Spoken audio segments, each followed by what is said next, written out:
Hola, muy buenos días. Bienvenidos a EPG Pathshala de Español. Estamos en el paper 9 que se titula Literatura Medieval. Me llamo doctora Alga Jaspal e imparto clases de literatura española medieval en la Universidad Nehru de Nueva Delhi.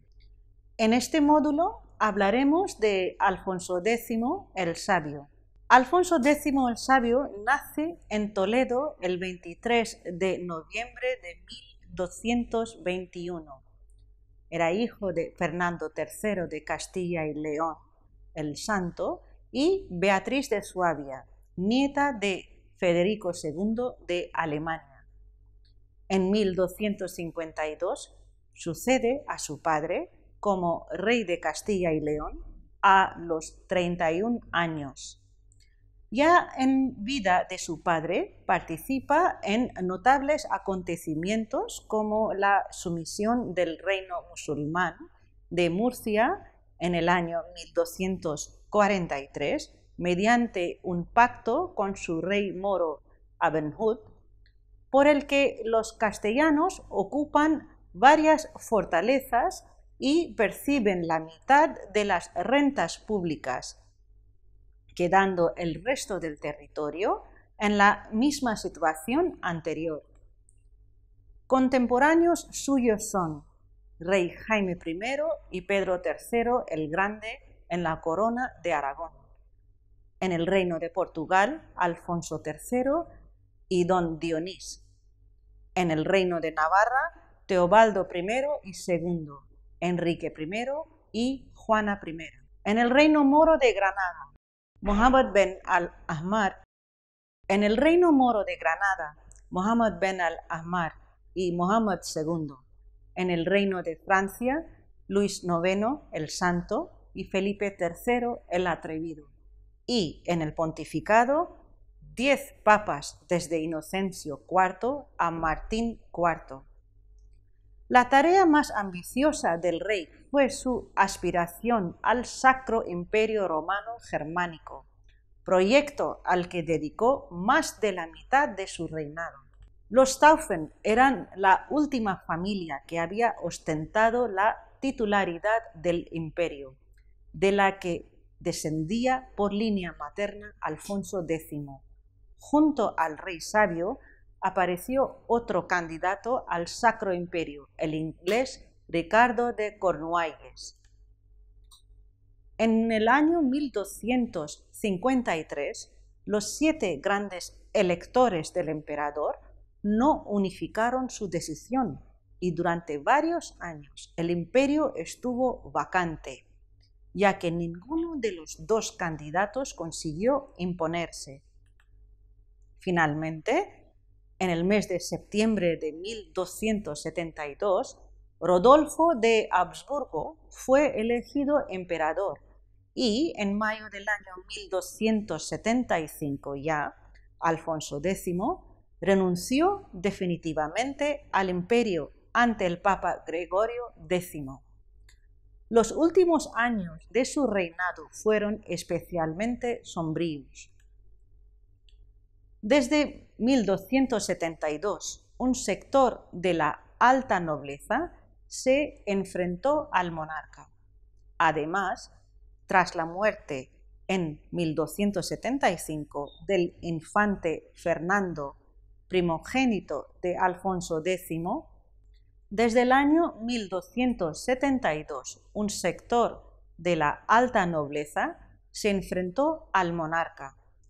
Además, tras la muerte en 1275 del infante Fernando, primogénito Alfonso X, se abre un disputado pleito de sucesión en el que los hijos de este infante, los llamados infantes de la Cerda, Alfonso y Fernando, pugnaron por la sucesión a la corona con el infante Sancho, segundo de los hijos de Alfonso X. Finalmente fue este último, Sancho, quien accedió al trono. Alfonso X fue hombre político y hombre de letras. Su reinado fue un periodo de intensa actividad científica y literaria, impulsada y dirigida por el propio rey. Su corte se convirtió en centro de cultura y aprendizaje que atrajo a estudiosos de distintas ramas del saber. El monarca reunió a un importante grupo de sabios hebreos, musulmanes y cristianos que, continuando la obra de traducción y compilación iniciada un siglo antes en la Escuela de Traductores de Toledo, realizaron una importante tarea científica y trasvase del saber oriental a Occidente. Alfonso X dio tal impulso a la lengua castellana que la convirtió en lengua oficial, la usó en todos los documentos y en la redacción de sus obras históricas, jurídicas y científicas. En lengua gallega compuso las Cantigas de Santa María, poesía lírica del que continúa el tema marial frecuente en la época. Pero no solo fue el impulsor de la lengua castellana, sino en gran parte su creador. Fijó las grafías y amplió y flexibilizó la sintaxis con la creación de nuevas conjunciones que aportaron variados matices a la frase. Debido a la variedad de asuntos que trata, el vocabulario se enriqueció y capacitó para la exposición en la lengua castellana. En el terreno económico, Alfonso X facilitó el comercio interior en su reino mediante la concesión de ferias a numerosas villas y ciudades. El rey estableció un sistema fiscal y aduanero avanzado que potenció los ingresos de la hacienda regia. La más conocida disposición del rey sabio en asuntos económicos fue el reconocimiento jurídico del honrado Consejo de la Mesta, institución aglutinadora de los intereses de la ganadería trashumante del reino.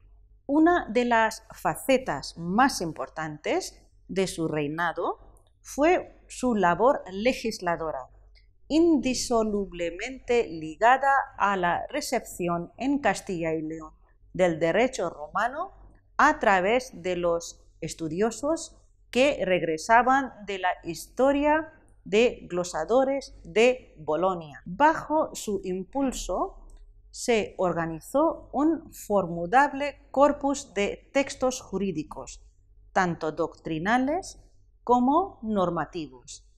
Las grandes realizaciones del monarca en el campo de la cultura le merecieron con justicia el apelativo de El Sabio. La nota más singular de su empresa cultural fue su vinculación simultánea a Oriente y Occidente. Con él se desarrolló en la Corona de Castilla una cultura de síntesis, en la que entraban ingredientes tanto cristianos como musulmanes y judíos. Ya en el año 1284 moría en Sevilla el rey Alfonso X de Asturias, de Castilla y de León, que 63 años antes había nacido en Toledo.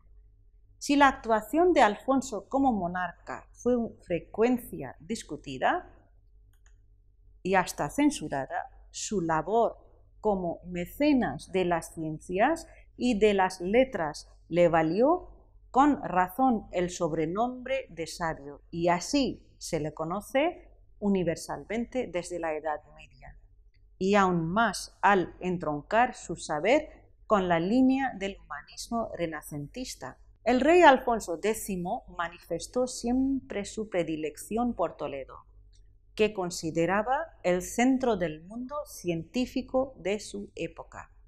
Por ello, tomó el meridiano que pasa por el castillo de San Servando como punto de referencia para las mediciones de sus tablas astronómicas y lo hizo en el observatorio que él mismo fundó en el propio castillo, donde se reunían los traductores de las obras científicas.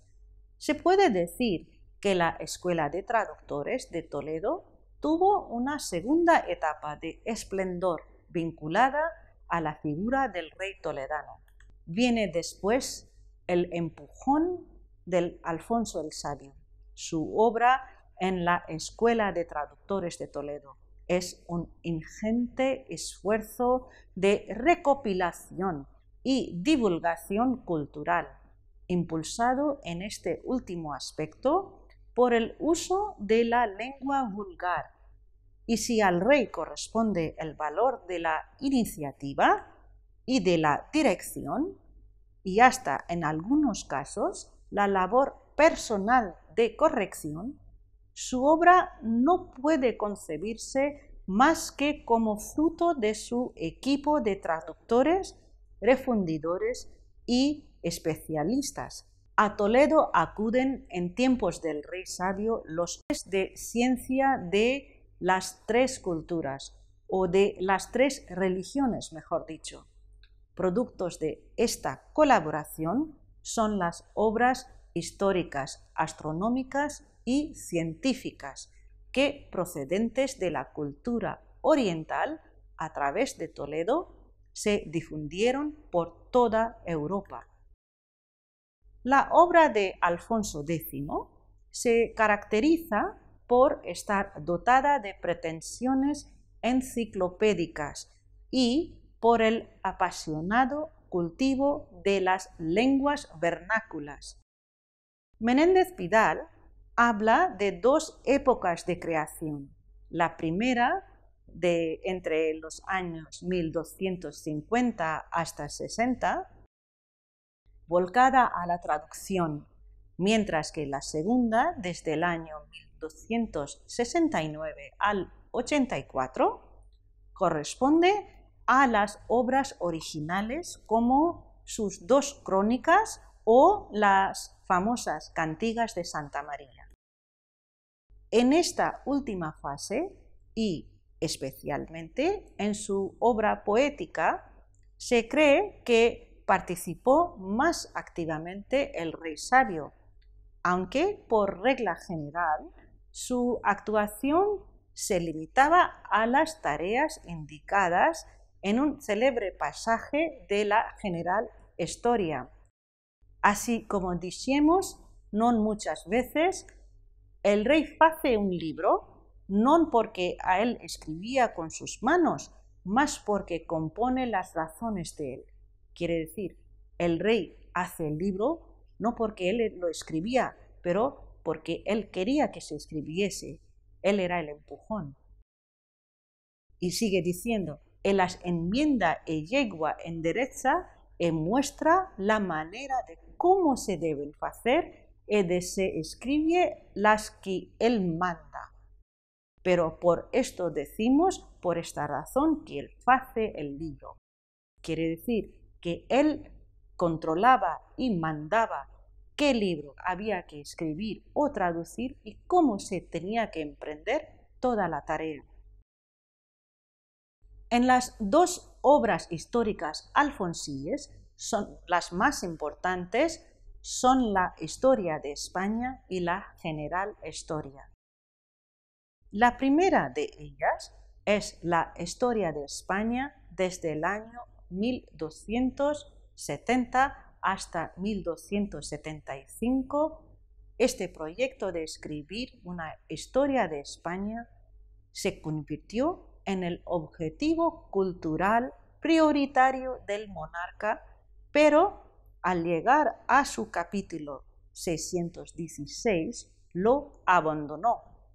No obstante, su scriptorium continuó compilando y añadiendo materiales durante años. La historia, hasta el capítulo 616, la historia hasta el capítulo 616 abarcaba desde la historia romana hasta el reinado de Alfonso II el Casto, y es la parte considerada generalmente como alfonsí. No obstante, es la segunda parte la que con más frecuencia ha atraído la atención de la crítica, porque es en ella donde aparecen los cantares de gesta prosificados que tan importantes son para conocer la épica castellana medieval. La general historia se inicia en el año 1272. Las pretensiones europeístas alfonsíes hacen que el proyecto de la historia española se abandone en detrimento de esta nueva empresa. En ella se relata la historia del mundo dividiéndola en 6 edades, según el modelo de los cánones de Eusebio de Cesarea revisados por San Jerónimo. Incluye los hechos de Egipto, Asiria, de los reyes de Inglaterra, de Babilonia, Midea, Persia, Egipto, Grecia, Roma y la historia de España anterior al nacimiento de Cristo.